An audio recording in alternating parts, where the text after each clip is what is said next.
¿Qué tal a todos? Arrancamos con este explicativo donde vamos a hablar de algo verdaderamente fundamental. Hoy nos metemos de lleno con uno de los componentes más esenciales y, la verdad, más fascinantes de la electrónica moderna. Vamos a hacer que el diodo sea algo súper fácil de digerir, porque, si alguna vez se han preguntado cómo es que nuestros dispositivos logran mandar la energía eléctrica exactamente a donde tiene que ir, sin que todo haga un cortocircuito y colapse, bueno, el secreto está justo aquí. Piensen en el diodo como la máxima calle de un solo sentido para la corriente eléctrica. Es literalmente el guardián del tráfico de los electrones. Pero bueno, antes de ver cómo este pequeño componente hace su magia, hay una duda fundamental que tenemos que resolver. ¿Qué significa exactamente polarizar un componente? Es una de esas palabras que suenan súper técnicas, de esas que escuchamos todo el tiempo en los laboratorios de electrónica, ¿no? Pero para entender al diodo, primero tenemos que dominar este concepto, porque no se trata nada más de conectar cables a lo loco y cruzar los dedos. Necesitamos aplicar unas reglas muy precisas. Así que, para dominar todo esto hoy, vamos a seguir 5 pasos súper claros. Empezamos con qué es polarizar, luego comparamos la polarización directa contra la inversa, de ahí pasamos al diodo ideal frente al real, revisamos los límites de voltaje y por último cerramos con unos ejemplos prácticos buenísimos. Bien, sección 1, ¿qué es polarizar? Vamos a sentar las bases. En términos muy sencillos, polarizar es básicamente aplicar un voltaje externo, digamos usando una batería común y corriente, para obligar al componente a ponerse en un estado específico. O sea, en el caso de nuestro amigo el diodo, este estado es completamente binario. O deja que los electrones fluyan como si nada o los frena en seco. Así que al aplicar esta diferencia de potencial, nosotros tomamos el control y le decimos al material exactamente cómo se tiene que comportar en nuestro circuito. Pasamos al punto número 2. Directa versus inversa. Las famosas reglas de conducción. Justo aquí es donde la idea de la calle de un solo sentido cobra todo el sentido del mundo. Todo diodo tiene los terminales, el ánodo y el cátodo. Y la regla es así de estricta. Presten atención. En la polarización directa, conectamos el ánodo al lado positivo de nuestra fuente y el cátodo al negativo. ¿Y qué pase? El diodo conduce. Abre la puerta y deja pasar la corriente. Pero, si hacemos lo contrario, en la polarización inversa, conectamos el ánodo al negativo y el cátodo al positivo. Al hacer esto, el diodo se convierte en un muro y bloquea totalmente la corriente. Es un comportamiento súper simple pero increíblemente poderoso.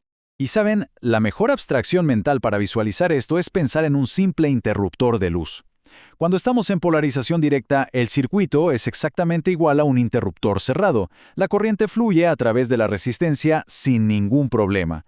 Pero en el instante en que invertimos esa polarización, se convierte en un interruptor abierto. Corta absolutamente todo el paso de energía. La corriente se va a cero, así de drástico. Sección 3. El diodo ideal frente al real. O lo que es lo mismo, la teoría contra la práctica. En un mundo puramente teórico y perfecto, la curva del diodo asume una resistencia nula e instantánea en el momento exacto en que el voltaje intenta ser positivo. O sea, forma un ángulo recto perfecto, conduce de inmediato.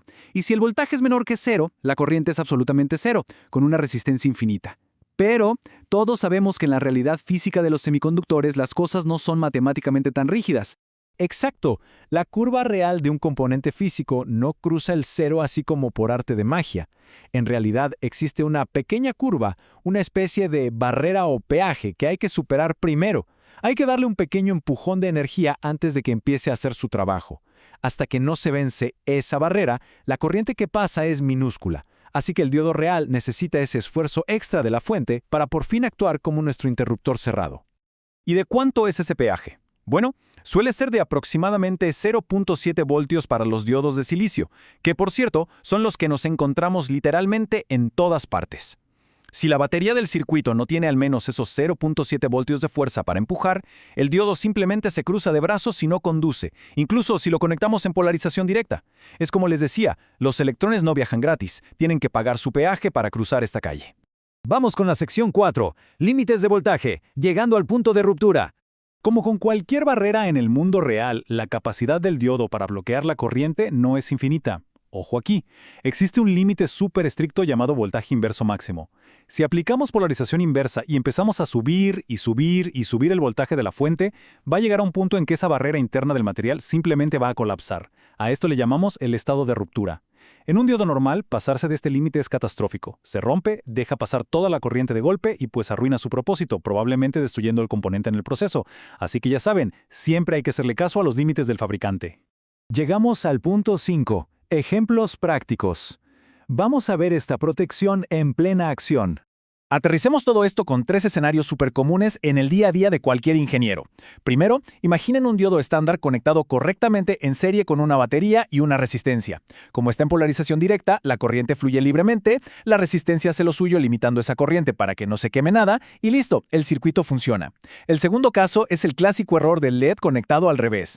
Y el tercero es cómo este componente tan humilde nos salva de nuestros propios errores humanos. Tomemos el LED, por ejemplo, el famoso diodo emisor de luz. De hecho, sus propias siglas nos dicen que es un diodo. Si lo polarizamos en directa, es decir, el lado correcto hacia el positivo de la batería, va a emitir esa luz brillante que todos conocemos. Pero, si nos equivocamos y lo conectamos al revés, entra en polarización inversa. Y ahí funciona como un interruptor abierto y simplemente no prende. Se queda ahí súper tranquilo y a salvo, esperando a que corrijamos la polaridad sin llegar a quemarse. Y esto nos lleva a algo importantísimo: respetar la polaridad. Esta es quizá una de las aplicaciones más heroicas del diodo en las tarjetas electrónicas. Imagínense comprar un equipo carísimo y meterle las baterías al revés por accidente. Bueno, si los diseñadores fueron listos y pusieron un diodo en serie en la entrada de energía, este diodo va a entrar en polarización inversa al instante. Se va a convertir en un muro de contención absoluto, bloqueando la corriente y salvando a todos los microchips y componentes súper delicados de la placa. Imaginen eso, un componente que cuesta un par de centavos terminando por salvar un equipo de miles de dólares. Una maravilla. Y con todo esto en mente, ya dominamos el cómo, el cuándo y el cuánto de la polarización directa e inversa. Pero para cerrar este explicativo, los quiero dejar con una pregunta un poco más profunda sobre el por qué. Sabiendo que por fuera este componente se ve como un simple cilindro o un foquito, ¿por qué exactamente allá adentro, a nivel atómico, un diodo puede conducir en un sentido y bloquear en el sentido contrario? ¿Qué clase de secreto esconde la unión de esos materiales semiconductores? Bueno, esa es precisamente la magia de la física de estado sólido y va a ser un misterio fantástico que resolveremos en nuestra próxima sesión. Sigan explorando y nos vemos en la próxima.